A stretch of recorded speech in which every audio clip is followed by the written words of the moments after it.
صلی اللہ علیہ وسلم الجلاس بن سوید خان اللہ و رسولہ، حضور جلاس بن سوید نے اللہ اور اس کے رسول سے خیانت کی ہے، وہو عمی، اور میرا چچا لگتا ہے۔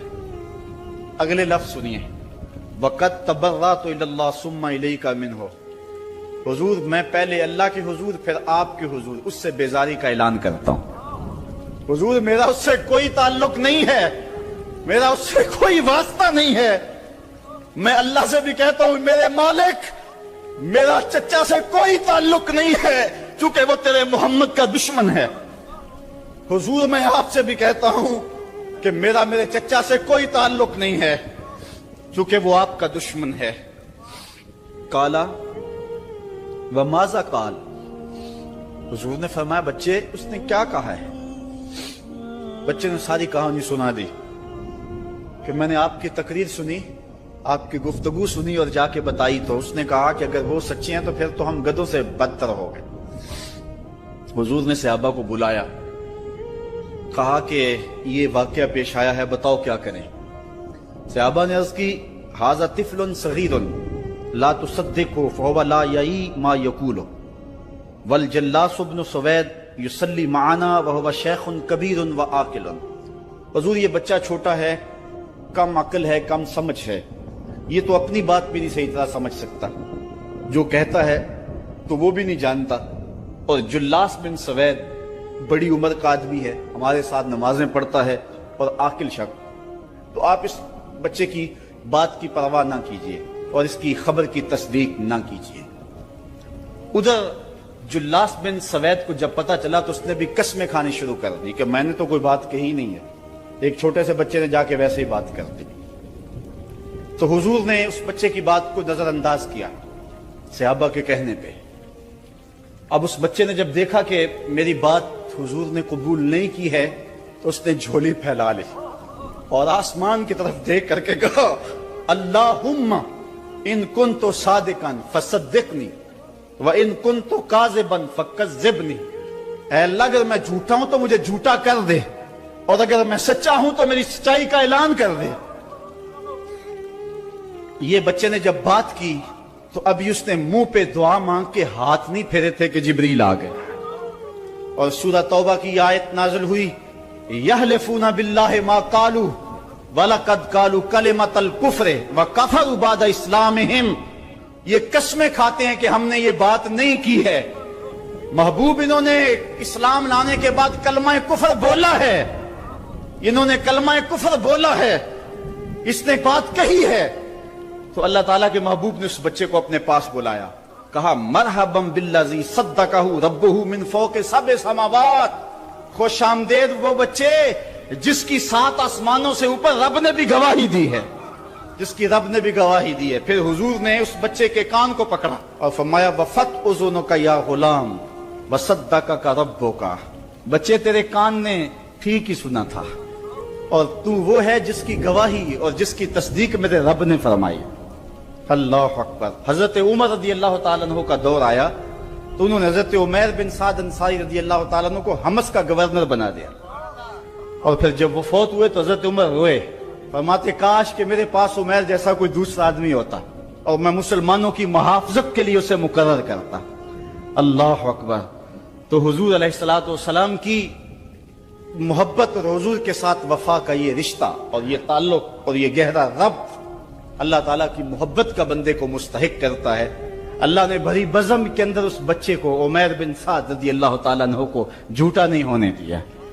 تو اقبال کہتا ہے کی محمد سے وفا تو نے تو ہم تیرے ہیں، یہ جہاں چیز ہے کیا لوح و قلم تیرے ہیں۔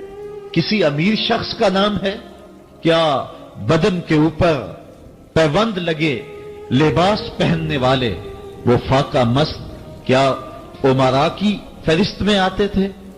ہمیں تو وہ کہانی بھی اسلام کی غربت کی یاد آتی ہے کہ جب احد کے اندر 70 شہیدوں کے لاشیں پڑے ہوئے ہیں تو حضرت صفیہ حضور کی پھپھی اپنے بھائی حمزہ کے لیے 2 چادریں لے کر کے کفن کی آتی ہے، تو حضور علیہ السلام نے فرمایا کہ جس قبر میں حمزہ کو دفن کیا جائے اسی قبر میں مصعب بن عمیر کو بھی کفن دیا جائے اور دفن کیا جائے، اور کہا میرے چچا کے لیے اس کی جو بہن میری پھپھو جو 2 چادریں لے آئی ہے، کہا ایک چادر ہم مصعب بن عمیر کو دیں گے۔ یہ مصعب بن عمیر کون ہے؟ تاریخ پڑھو، کتنی دل آویز تاریخ ہے۔ مکے میں ایک امیر ترین خاتون ہے جس کے بیٹے کا نام مصعب ہے، اور وہ اپنے بیٹے کو اتنا خوبصورت لباس پہناتی ہے اور اتنے خوبصورت خوشبو اور عطر اس کو لگاتی ہے کہ مصعب بن عمیر جن گلیوں سے گزرتے تھے دیر تک وہ گلیاں مہکتی رہتی تھی۔ لوگ کہتے تھے یہاں سے مصعب گزر کے گیا ہوگا اس لیے یہ گلیاں مہک رہی ہیں۔ اچھا، پھر مصعب پہ نظر پڑتی ہے میرے محمد عربی کی، اور مصعب بن عمیر حضور کی زلفوں کا اسیر ہو جاتا ہے۔ ماں کافرہ ہے، جب پتہ چلتا ہے تو اس کا لباس بھی چھین لیتی ہے، سہولتیں اور آسودگیاں بھی واپس لے لیتی ہے۔ پھر وہ وقت بھی آیا کہ مصعب بن عمیر حبشہ کی جانب ہجرت کر جاتے ہیں۔ مکے کے حالات کچھ تھوڑے سے خوشگوار نظر آئے تو وہ حبشہ سے واپس مکے جب پلٹے تو ان کے بدن پہ جو چادر تھی وہ جگہ جگہ سے پھٹی ہوئی تھی۔ میرے آقا کریم علیہ السلام نے دیکھا تو حضور کی آنکھوں میں آنسو ٹپکنے لگے۔ کہا یہ وہی مصعب ہے جو اتنا خوش پوش نوجوان تھا کہ میں نے پورے مکے میں اس سے خوبصورت لباس پہننے والا کوئی دوسرا شخص نہیں دیکھا، اور آج میرے مصعب کو پہننے کے لیے جو چادر میسر ہے وہ بھی جگہ جگہ سے پھٹی ہوئی ہے۔ یہ اسلام کی غربت کی کہانی ہے، اور آج احد میں یہی مصعب بن عمیر شہید ہو جاتے ہیں اور ان کے لیے کفن بھی دستیاب نہیں ہے۔ حضور نے کہا جو میرے چچا کے لیے 2 چادریں لائی ہیں ان میں سے ایک کا کفن مصعب کو دے دو نا، اور دوسری چادر سے کفن میرے چچا کو دے دیا جائے۔ اچھا، حضرت مصعب کے لیے بڑی چادر رکھ دی گئی، اور حضرت امیر حمزہ کے لیے جو چادر تھی وہ چھوٹی تھی، اگر سر ڈھانپتے تھے تو پاؤں ننگے ہو جاتے، اگر پاؤں ڈھانپتے تھے تو سر ننگا ہو جاتا۔ حضور نے فرمایا میرے چچا کا سر ڈھانپ دو اور پاؤں کے اوپر اذخر نامی گھاس ڈال دو۔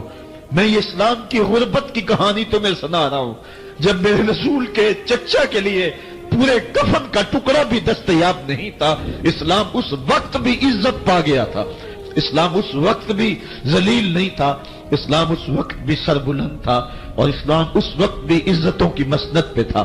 یہ اسلام کا وہ دور ہے کہ جب حضور مسجد نبوی سے باہر نکلتے ہیں تو آگے حضرت عمر و ابو بکر رضی اللہ تعالی عنہما کھڑے ہیں، چہرے کے اوپر عجیب اداسی ہے۔ کہا عمر، ابو بکر اس وقت کیوں کھڑے ہو؟ عرض کی حضور بھوک نے گھر میں ٹکنے نہیں دیا، ہم نے چاہا حضور کا چہرہ دیکھ لیں تو کچھ پیاس بجھ جائے، کچھ بھوک مٹ جائے۔ حضور نے فرمایا میرا حال بھی یہی ہے، جس چیز نے تجھے گھروں سے نکالا ہے وہی چیز مجھے گھر سے نکال لائی ہے۔ چلتے ہوئے حضرت ابو ایوب انصاری کے گھر کے قریب سے گزرے،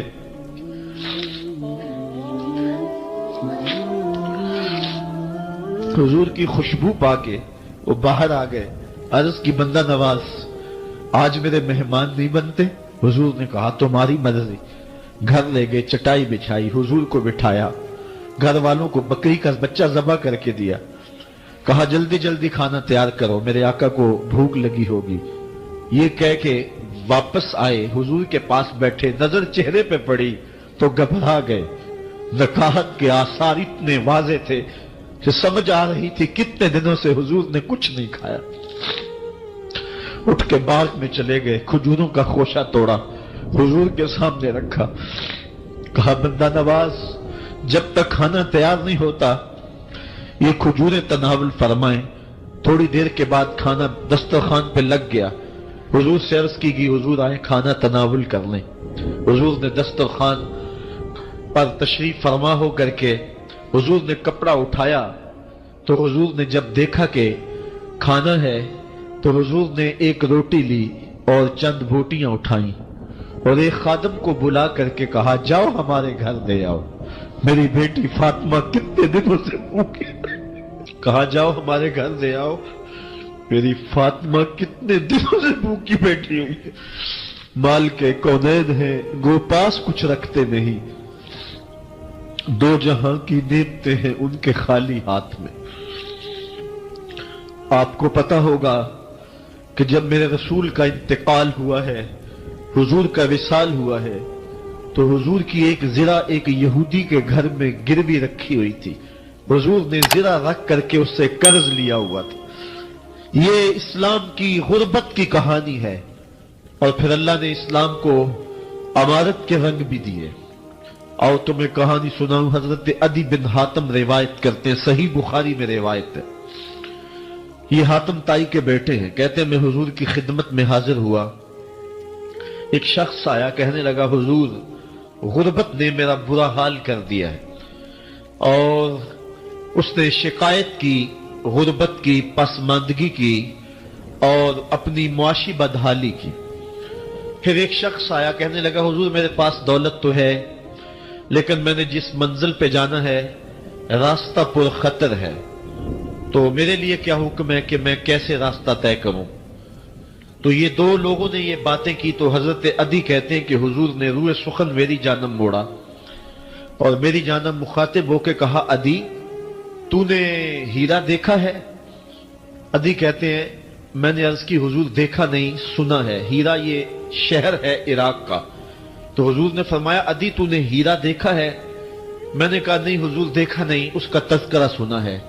فرمایا عدی اگر اللہ تجھے زندگی کی مہلت دے تو ہیرا سے ایک خاتون چلے گی، تو اپنی آنکھوں سے دیکھے گا اور مکے تک پہنچے گی اور اللہ کے گھر کعبہ کا طواف کرے گی، اور اس کو ہیرا سے لے کر کے مکے تک اللہ کے علاوہ کسی کا ڈر نہیں ہوگا.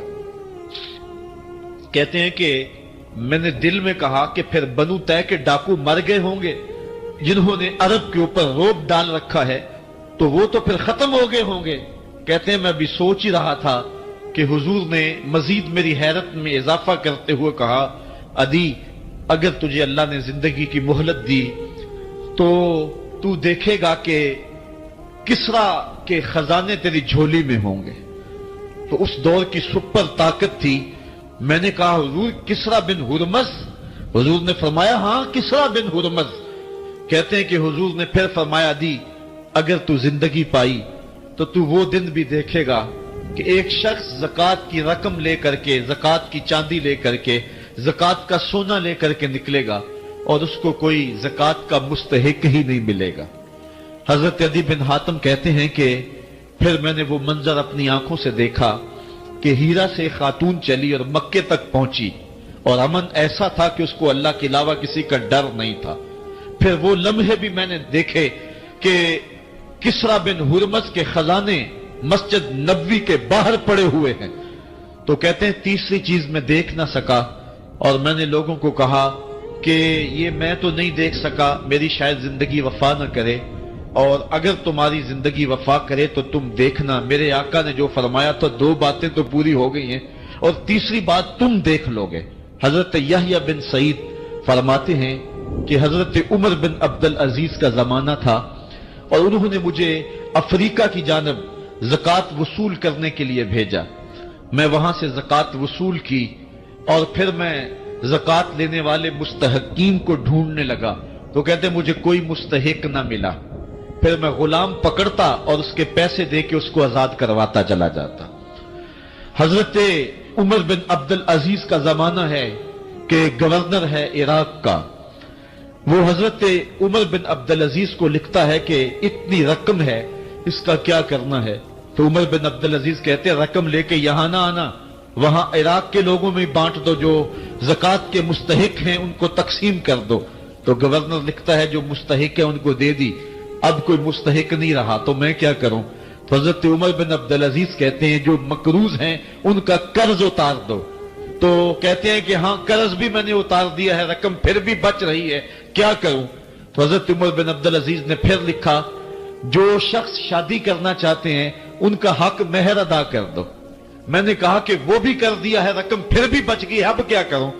تو حضرت عمر بن عبدالعزیز نے مجھے لکھا کہ جو غیر مسلم ہیں جنہوں نے ٹیکس دیا ہوا ہے، جتنا ٹیکس دیا ہے اس سے دگنے پیسے ان کو قرضے میں دے دو، اور ان کو کہو جاؤ اس کا کاروبار کرو، کھیتی باڑی کرو، اور ساتھ انہیں یہ بھی کہہ دینا قرض کی فکر نہ کرنا، اور زیادہ اس میں پریشان نہ ہونا، جب دے سکو گے دے دینا، یہ دور بھی پھر اسلام نے دیکھا اور یہ گھڑیاں بھی دیکھی، جب چیتھڑے پہنے ہوئے تھے، جب پیوند لگے لباس پہنے تھے، جب پیٹ میں ڈالنے کے لقمہ بھی نہیں تھا، اللہ کا دین اس وقت بھی غالب تھا، اور جب گلیوں کے اندر ریشم بکھرا ہوا ہوتا تھا کوئی اٹھانے والا نہیں تھا، دین اس وقت بھی غالب تھا۔ دین کا غالب ہونا یا نہ ہونا اس کا تعلق جو ہے وہ مال و دولت سے نہیں ہے۔ اقبال کہتا ہے کہ زوال بندہ مومن کا بے زری سے نہیں، مومن کا زوال بے زری سے نہیں ہے بلکہ اس کا سبب کوئی اور ہے۔ وہ سبب ڈھونڈنا ہے کہ ہم دنیا میں رسوا ہو کے کیوں رہ گئے، ہم زمانے کے سامنے تماشا کیوں بن کے رہ گئے، آج نبی کی امت پوری کائنات میں رسوا ہو کے کیوں رہ گئی، آج ہمارا تماشا دیکھا جا رہا ہے، آج بھوکے کتوں کو ہماری بے شمار بہنوں کے اوپر چھوڑا جا رہا ہے اور اس کا تماشا دیکھا جا رہا ہے۔ کیا ہم نے یہ دن بھی دیکھنے تھے؟ ہم نے سراغ لگانا ہے۔ دولت کی قلت اور کثرت یہ ثانوی چیزیں ہیں، ہم نے تاریخ میں دیکھا ہے، ہم کبھی مالی طور پہ کمزور تھے، رسوا نہیں ہوئے۔ اور ایک روایت حضرت سلیمان بن سرد رضی اللہ تعالی عنہ سے مروی ہے، کہتے ہیں کنت جالسا مع النبی صلی اللہ علیہ وآلہ وسلم، میں حضور علیہ السلام کی مجلس میں بیٹھا ہوا تھا، دو لوگ تھے وہ آپس میں الجھ رہے تھے، ان میں سے ایک شخص کا چہرہ غصے سے سرخ ہو گیا، رگیں پھولی ہوئی تھیں اور ایک دوسرے کے لیے سب و شتم کا ماحول پیدا ہو گیا تھا۔ اللہ کے رسول صلی اللہ علیہ وآلہ وسلم نے ارشاد فرمایا میں ایسا کلمہ جانتا ہوں کہ اگر یہ کلمہ پڑھ لیں تو ان کا یہ غصہ زائل ہو جائے گا، ان کی جو کیفیت ختم ہو جائے گی، اور وہ کیا ہے؟ اعوذ باللہ من الشیطان الرجیم، یہ پڑھ لیں تو جو ان کے اندر ہے وہ چلا جائے گا۔ تو لوگوں نے اس شخص کو کہا جس کی رگیں پھولی ہوئی تھی اور غصے سے اس کا چہرہ سرخ ہوا جا رہا تھا کہ تعوذ پڑھو، اعوذ باللہ من الشیطان الرجیم پڑھو۔ اور یہ اللہ تعالیٰ نے قرآن مجید میں ارشاد فرمایا ہے کہ جب غصے سے انسان بے قابو ہو جائے تو اس کو چاہیے کہ وہ اپنے غصے سے باہر نکلنے کے لیے تعوذ پڑھے۔ ایک روایت میں ہے اللہ کے محبوب نے ارشاد فرمایا تم میں سے اگر کوئی شخص غصے میں آئے تو وہ خاموش ہو جائے، تو خاموشی سے غصے کا لیول نیچے آنا شروع ہو جائے گا۔ اور ایک روایت میں ارشاد فرمایا جب تم میں سے کوئی شخص غصے میں ہو تو وہ کھڑا ہوا ہو تو وہ بیٹھ جائے، اور اگر اس کا غصہ اس سے زائل ہو گیا تو ٹھیک، ورنہ لیٹ جائے۔ یعنی اگر وہ کھڑا ہو تو بیٹھ جائے، اور اگر بیٹھنے کے باوجود بھی غصہ ختم نہیں ہونے پا رہا تو لیٹ جائے، خاموش ہو جائے، تعوذ پڑھے اور بیٹھ جائے یا پھر لیٹ جائے۔ تو یہ چار صورتیں غصے کو کم کر دیتے ہیں۔ تو غصے کو نافذ کرنے کی بجائے کوشش کرنی چاہیے کہ غصہ جو ہے وہ فروغ ہو جائے، چونکہ غصے میں انسان ایسے امور کر لیتا ہے کہ بعد میں اس کو سخت پچھتاوا ہوتا ہے۔ تو ایک شخص نے حضور سے کہا کہ حضور مجھے کوئی وصیت کیجئے۔ حضور نے اسے ارشاد فرمایا کہ تو غصہ نہ کیا کر۔ اس نے پھر کہا مجھے وصیت کیجئے، تو آقا کریم نے پھر فرمایا غصہ نہ کیجئے۔ اس نے پھر کہا، یہ بات ایک بار نہیں، اس نے کئی بار حضور سے پوچھی۔ وہ کوئی اور وصیت طلب کرنا چاہ رہا تھا کہ یہ تو ٹھیک ہے، کچھ اور وصیت بھی کیجئے۔ اس سے ایک تو اس شخص کی ذاتی صورتحال ایسی ہوگی، اور دوسری یہ ہے کہ اس نصیحت کی اہمیت کے پیش نظر کہ غصہ جب انسان کو آتا ہے تو وہ مغلوب ہو جاتا ہے اور بہت غلط فیصلے کر بیٹھتا ہے، اس لیے بار بار ایک نصیحت پر تاکید کرنا اور اس کا تکرار کرنا اس امر کی طرف توجہ دلاتا ہے کہ ہمیں معاملات کے اندر بہت معتدل رہنے کی ضرورت ہوتی ہے۔ جو شخص غصے کو نافذ کرنے کی طاقت رکھتا ہے، ایک تو ہوتا ہے کہ بندہ غصے سے خود اپنے آپ کو بے چین کرے گا، لیکن اپنے غصے کو نافذ نہیں کر سکتا، غصہ نکال نہیں سکتا، خود پیچ و تاب کھائے گا۔ لیکن یہ وہ شخص ہے جو غصے کو نافذ کر سکتا تھا، اس کے پاس طاقت تھی، لیکن اس نے اس کے باوجود غصے کو ضبط کیا۔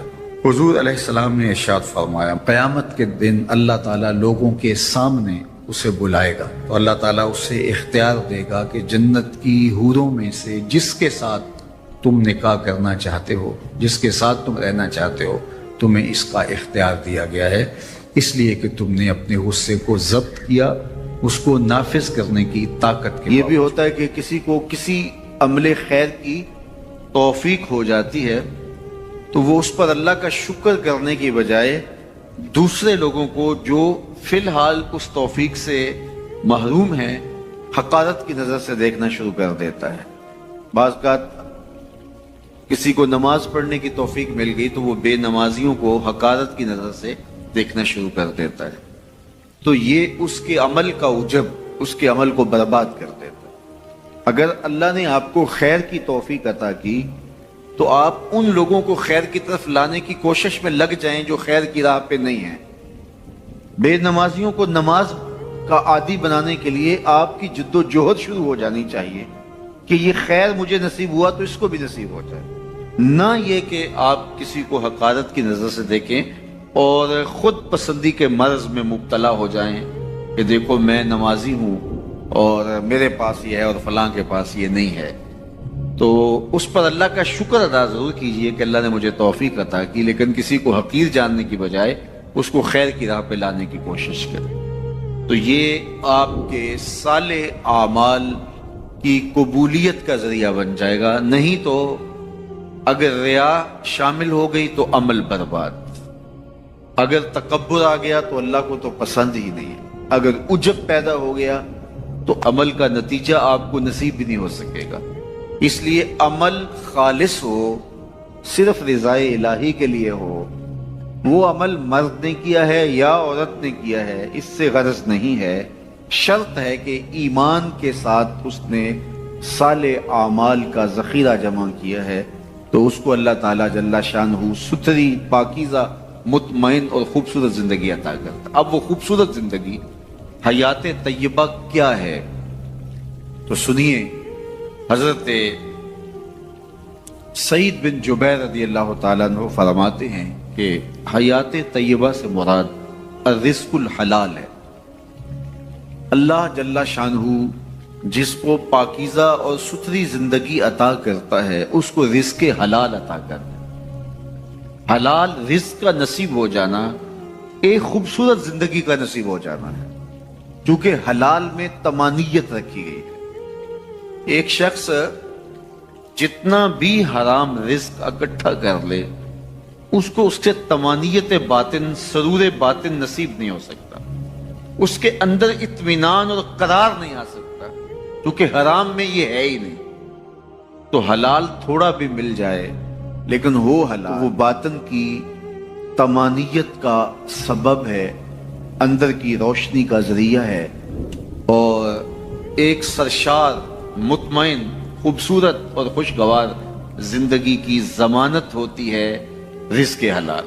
اللہ ہم سب کو اپنی جناب سے رزق حلال ہی نصیب کرے، اور اگر ہم سچے دل سے یہ عہد کر لیتے ہیں کہ اللہ ساری زندگی تو ہمیں رزق حلال ہی دینا اور ہم بھی ساری زندگی حرام کے ایک لقمے سے بھی اپنے آپ کو محفوظ کریں گے، اللہ آپ کے لیے حلال کے راستے کشادہ کر